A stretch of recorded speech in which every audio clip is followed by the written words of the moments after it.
여러분 안녕하십니까? 김세곤 목사입니다. 팡팡 터지는 바이블. 오늘 전기예언서 68번째 시간이 되겠습니다. 그래서 같이 이제 우리가 읽으면 될 것 같고요. 어, 지난 시간에 뭐 열왕기상 8장 1절부터 14절까지 생각했는데 뭐 다시 좀 끊어가지고 10절부터 66절까지를 좀 보도록 하겠고, 이게 너무 길어요. 성전 봉헌식을 전체를 다룬 거기 때문에 좀 길어서 좀 복잡합니다. 그래서 이걸 좀 나눠 가지고 좀 자세하게 세밀하게 좀 읽어야 될 필요가 있어요. 그래서 오늘은 10절부터 15절까지 있는 말씀을 중심으로 여러분들과 함께 생각을 하도록 하겠습니다. 구조를 좀 볼 필요가 좀 있는 거죠. 그래서 이제 1절부터 11절까지는 8장 전체 구조죠. 봉헌식 상황에 대해서 이야기를 하고요. 그다음에 12절부터 21절까지는 솔로몬의 연설이에요, 연설. 그러니까 이제 백성들을 향해서 연설한 건데, 오늘 이 가운데서 이제 특별히 제가 이제 따져가지고 10절부터 15절까지, 10절부터 15절까지 이렇게 함께 좀 그 내용을 생각하도록 하겠어요. 그러니까 뭐 저는 쭉 이렇게 가면서 말씀을 드릴 테니까 구조는 여러분들이 따지시면 될 것 같아요. 그래서 22절에서 53절까지는 기도, 이 기도문이 굉장히 유명하죠. 그래서 기도가 있고요. 그다음에 이제 54절, 61절은 솔로몬이 축복한 거, 백성들을 축복한 거 나오고, 이제 실제 봉헌식은 62절에서 66절까지다. 이렇게 여러분들이 이걸 보시면 될 것 같습니다. 이거 뭐 대단합니다. 요게 이제 솔로몬으로 생각이 되어지고요. 그다음에 이제 번제단 앞에 이제 제물을 이렇게 드리고 사람들이 막 나팔 불고 뭐 온통 뭐 난리가 났죠. 엄청난 행사가 아니었겠습니까? 뭐 그렇다고 생각합니다. 그래서 하여튼 오늘 본문 가운데서 좀 생각할 것들을 여러분과 함께 나눠보도록 그렇게 하겠습니다. 먼저 이제 구름이에요, 구름.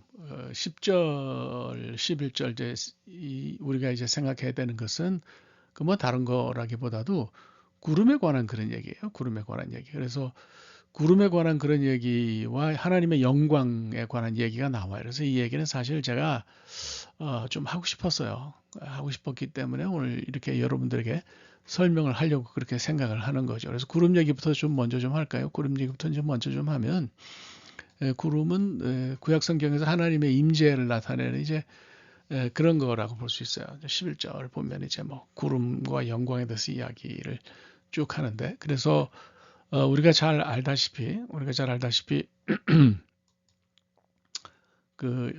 이스라엘 백성들이 이제 광야에서 방황하잖아요. 광야에서 방황하는데 구름이 성막 위에 이렇게 있었단 말이죠. 그래서 성막이 둥실하고 떠오르면은 발행하라 그런 얘기로 알고, 또 이렇게 주저앉으면 이스라엘 백성들이 거기 머물고 그랬어요. 그래서 이제 하나님의 어떤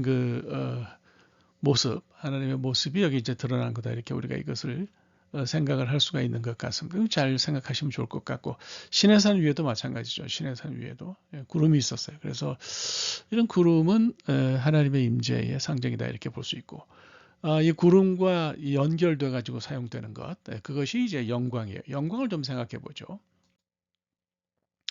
영광을 좀 생각하지 않을 수가 없는데, 이제 히브리 말로는 이제 카보드라고 그렇게 읽습니다. 카보드라고 이제 그렇게 읽어요. 카보드라고 읽는데, 우리가 이제 한 가지 알아둬야 될 거가 있죠. 뭐 요게 이제 히브리 철자로 카프라고 그래가지고, 이게 이제 원래는 CH 발음이에요. CH 발음인데 여기 안에 요 점이 찍히면 이게 된 발음이 납니다. 이걸 우리가 다겟이라고 그렇게 얘기하는데 뭐 너무 자세히까지 할 필요는 없지만, 그래서 카가 되는 거고, 요 베트라고 읽는 거는 V 발음을 하시는 게 맞습니다. 그래서 카보드 이렇게 읽으시는 게 맞아요. 원래 뜻은 이제 무겁다라고 하는 뜻이에요. 그래서 뭐 영어로는 뭐 보면은 뭐 glory, honor 뭐 이런 뜻으로 번역이 되는데, 그것만으로는 사실 와닿지 않죠. 굉장히 추상적이에요. 그래서 이것이 이제 이 기본적인 컨셉을 우리가 이해를 해야 될 필요가 있어요. 그래서 그 컨셉을 좀 하나만 여러분들에게 설명을 드리려고 합니다.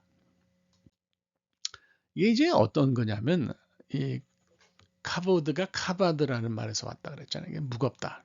그래서 하나님의 신성이 하나님 안에 충만하게 이렇게 쌓이죠. 쌓이는데 이것이 이제 어, 너무 충만하다 보니까 이것이 이렇게 쾅 하고 터져 나오는 거죠, 바깥으로. 여러분, 고추가 이렇게 이제 있는데 고추가 안에 뭐 매운맛이 충만해가지고 팡 하고 퍼지면은 매운맛이 다 바깥으로 나가잖아요. 고추 안에만 있는 게 아니라. 그래서 사람이 볼 수 있는 세상으로 어떤 하나님의 신성이 비어져 나온 거예요. 너무 충만해가지고 너무 가득 차서 이게 비어져 나온 거라고 볼 수가 있습니다. 우리 눈에는 보이지 않아요. 뭐 구름으로 하나님이 이것을 모습을 드러내시면 뭐 볼 수 있지만 그렇지 않으면 사실 볼 수가 없는데 그러나 분명히 존재하는 거죠. 그래서 그 성전 봉헌식을 할 때 제사장들이 이 구름과 영광 때문에 도저히 서 있을 수가 없었다 이렇게 표현하잖아요. 그만큼 우리가 이 영광은 실제하는 것으로 볼 수는 없죠. 예. 그 이제 중요한 것은요. 중요한 것은 그 후기 유대주의에 가면은 카보드라는 표현을 안 씁니다. 카보드라는 표현을 안 쓰고요. 쉐키나라는 그런 표현을 쓰죠. 제가 좀 히브리어로 써볼게요. 이거 철자가 맞는 것 같아요. 쉰하고 코프하고 요드하고 눈, 헤이. 예, 이렇게 쓰죠. 그래서 우리말로 이거 마우스로 쓰려니까 잘 안 되는데 우리말로 하면은 뭐 이렇게 쉐죠. 키, 나 이렇게 될 거예요. 뭐 영어로 쓰면 S H E K I N A H 뭐 이렇게 쓸 겁니다. 그래서 이제 그 탈무드나 미드라시 이제 요 NaH예요. 제 전공이 이제 그쪽인데 그 읽어보면은 그 카보드라는 표현은 없고 쉐키나라는 표현으로 이제 많이 나오죠. 이거는 이제 역시 영광이라고 하는 뜻인데 저를 가르쳐 주신 그 교수님이 이걸 설명을 하면서 하늘에 계신 하나님이 땅 위에 내려와서 그 모습을 드러내는 것이 쉐키나라고 그렇게 얘기를 하시더라고요. 그래서 제가 물었어요.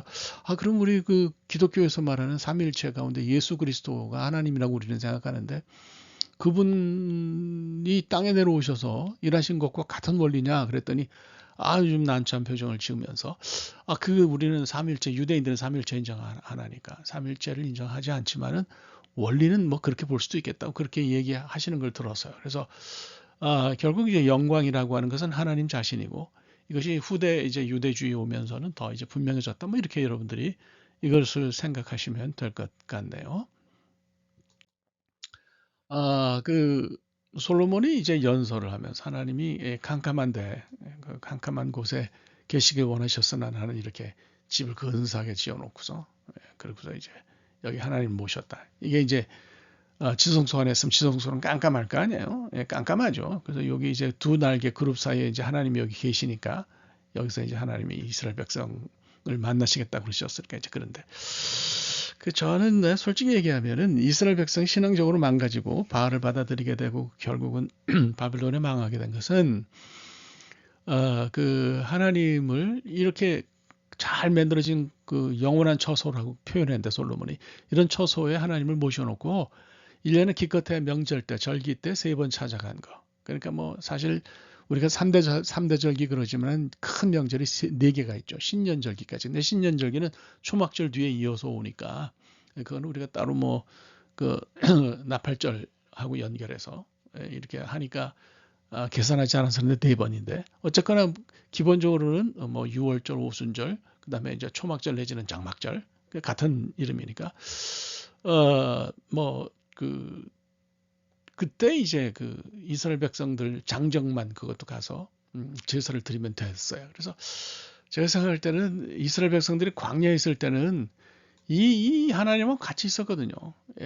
쭉 보면 이제 이게 진을 치면은 그 성소가 제일 가운데 있고요. 그다음에 이제 뭐 돌아가면서 쭉 이스라엘 12지파가 딱 돌아가면서 이렇게 그 진을 치고서 있어서 우리가 성경을 읽어보면 특히 민수기 같은 거 10장을 읽어보면 모세가 아침에 하나님께 찾아가서 하나님 일어나셨습니까? 이렇게 하나님께 아침 인사를 하고 저녁에는 또 저녁에 기도를 돌아오소서라고 이제 기도하고 그런 내용이 나와요. 함께 있었거든요. 그래서 제가 생각할 때는 뭐 하나님의 캄캄한 거 무슨 상관이 있겠습니까? 오히려 중요한 것은 우리가 하나님과 함께 있는 것이 참 중요하다 이런 생각해요. 그래서 이렇게 성전을 만들어 놓은 것이 이것이 궁극적으로 괜찮은 건지에 대해서 저는 아주 깊은 의문을 가지는 사람입니다. 뭐 여러분은 어떻게 생각하시는지 모르겠네요. 자, 이제 성경을 보면 솔로몬이 이제 백성을 축복하죠. 그래서 축복이라는 말과 이제 복이라는 말 우리가 좀 잘 구별해 쓸 필요가 있는 것 같아요. 축복이라고 할 때 축자는 그 빌축자죠. 빌축자. 예. 그래서 복을 빈다라고 하는 뜻이에요. 그러면 이거 복을 비는 건 누가 하는 얘기겠습니까? 이건 사람이 하는 행동이죠. 그래서 사람이 사람을 축복하는 건 가능합니다. 솔로몬이 백성들을 축복하는 건 가능하고 우리가 민수기 6장에 보면 제사장의 축도가 나오잖아요. 그래서 이 제사장들이 이스라엘 백성을 축복하는 것이 가능하고 오늘날 목사님들이 교인들 축복하는 거 가능하고 교인들도 교인들끼리 서로 이렇게 축복하는 게 가능해요. 그래서 그럴 때는 축복이라는 말을 써도 되는데 복이라고 말할 때는 이거는 복을 주시는 분은 하나님이시죠. 예, 그래서 이거는 하나님이 우리에게 축복 주신다 이렇게 말하는 거는 어불성설이에요. 하나님이 복을 주시는 분이고 복의 어떤 공여자이신데 그분이 어떻게 복을 빌겠습니까? 그거는 말이 안 되는 얘기잖아요. 그래서 이거 두 개는 이거 서로 완전히 이거 달라요. 그래서 이거는 구별해서 쓰셔야 돼요. 한국 교회는 이거 두 개를 섞어서 축복을 명사로 쓰는 그런 경우가 상당히 많지만 그건 옳은 것이 아니라고 생각합니다. 여러분들이 잘 생각하셔야 돼요. 그래서 축복이나 복과 이제 연결해서 생각해야 하는 단어가 또 하나 있어요. 송축이라는 말이에요. 이거는 이게 이제 뭐냐면 바루흐 아도나이 하나님이죠. 엘회 이스라엘 하면 이제 이거는 그 이스라엘의 하나님 그런 뜻이에요. 그래서 영어로는 blessed be the Lord. 바루흐가 이게 수동태거든요. 수동태. passive voice예요. 그러니까 이거를 이제 그 영어는 그냥 이렇게 번역했는데 이렇게 한 번역도 직역은 될지 모르지만 사실 뜻은 안 나오거든요. 송축하다는 거는 이 이제 바루흐, 이 바라흐, 그죠? 이 히브리 말을 쓰면 바라흐 동사가 이게 이제 축복하다는 뜻인데 이게 수동태가 되니까 하나님이 축복을 받으시는 분이에요. Blessed be the Lord 아니에요. 그럼 말이 안 된단 말이죠. 어떻게 하나님이 복을 받으시냐 말이에요. 그래서 우리 한글 성경 번역자들이 송축이라고 하는 이상한 말을 갖다가 끄집어내서 이걸 썼는데 이거는 제가 볼 때는 이거는 잘못된 거예요. 그래서 이게 이런 식으로 하나님을 표현하는 말로 바라크가 수동태로 쓰일 때는 찬양하다, 감사하다 이런 뜻으로 이해하는 것이 맞아요. 그래서 제가 thank you라고 하는 그림 갖다 놓았어요. 그래서 찬양 받으실 하나님, 찬양 받으실 아도나이, 우리가 감사해야 하는 아도나이, 이스라엘의 하나님 이렇게 이 말을 이해하는 것이 이것이 맞습니다. 그래서 이거 송축이라고 하는 것은 어떤 보니까 교회 이름도 있던데 참 안타까운 일이죠. 이건 번역자들의 문제예요. 사실 뭐 그렇게 교회 이름을 지은 분들의 문제가 아니고 지금이라도 사실 송축이라고 하는 표현은 성경에서 저는 빼야 된다고 개인적으로 생각합니다. 자, 오늘의 말씀 함께 생각하도록 그렇게 하겠습니다. 무슨 이제 처음으로 생각해는 하나님 살아계신다는 거죠. 그래서 이제 이걸 우리가 의심하면 안 되겠고요. 살아계셔서 우리에게 말씀하시는데 알아듣는 표현으로 자기 자신을 드러내세요. 그래서 우리가 이제 그 시내산 꼭대기에 이제 구름이 있었고 그다음 불꽃이 있었고 그랬잖아요. 그래서 뭐 하나님은 우리에게 의사 표현을 충분히 하세요. 그래서 이런 하나님의 존재에 대해서 우리가 잘 생각을 해야 되겠다 이런 생각을 합니다. 세 번째로는 뭐 컴컴하고 안 컴컴하고 그런 건 중요한 게 아닌 것 같아요. 우리가 항상 하나님과 실질적으로 함께 있어야 되는 것이 굉장히 중요하다 이렇게 생각하죠. 그래서 우리의 번듯한 어떤 종교의 행위 속에 하나님을 모시고서 나 뭐 예수 잘 믿는다 이렇게 얘기하는 거는 좀 아닌 것 같아요. 그 독일의 구약학자인 뭡니까 그 웨스터만이라고 하는 사람이 그런 이야기를 했어요. 예배라고 하는 것은 완전하신 하나님이 불완전한 우리를 만나기 위해서 허리를 굽히고 찾아오시는 사건이다 그랬어요. 하나님이 그 완전하신 하나님이 우리를 만나기 위해서 찾아오시는데 우리가 그 하나님을 예배하는 것을 게을리한다, 빠진다, 뭐 내가 놀러 간다. 이거는 문제가 있죠. 제가 생각할 땐 그렇습니다. 저는 예배가 우리 신앙의 출발점이라고 생각하는 사람이에요. 우리 신앙의 성격을 그대로 말해준다 이렇게 생각합니다. 그래서 기본적으로 뭐 이렇든 저렇든 예배 참석을 하는 것이 굉장히 중요해요. 나는 예배 참석 안 해도 하나님을 믿는다? 저는 그 신앙은 온전하지 않다고 생각하는 사람이에요. 그래서 이걸 잘 생각해야 될 것 같습니다. 그래서 하나님과 함께 있어야 하죠. 그 일주일에 한 번 가서 예배 드리는 걸로 뭐 그걸로 다 끝나는 건 아니고요. 예배 드리고 나서 나머지 6일 동안 굉장히 중요하죠. 우리가 말씀과 기도로 하나님과 얼마나 가까이 있느냐 하는 것이 굉장히 중요하다. 이렇게 생각합니다. 그래서 이런 신실한 신앙을 좀 다들 가졌으면 좋겠어요. 그런 생각을 늘 합니다. 솔로몬이 백성들을 축복하는데 우리에게 하나님 복을 주시면 그 복을 다른 사람에게도 주세요라고 이렇게 축복하는 사람이 되면 좋겠어요. 솔로몬만 축복하는 거 아니잖아요. 우리가 모든 사람이 다 옆에 있는 사람들을 또 내 주변에 있는 사람들 모두를 축복할 수 있으면 얼마나 좋겠나 그런 생각합니다.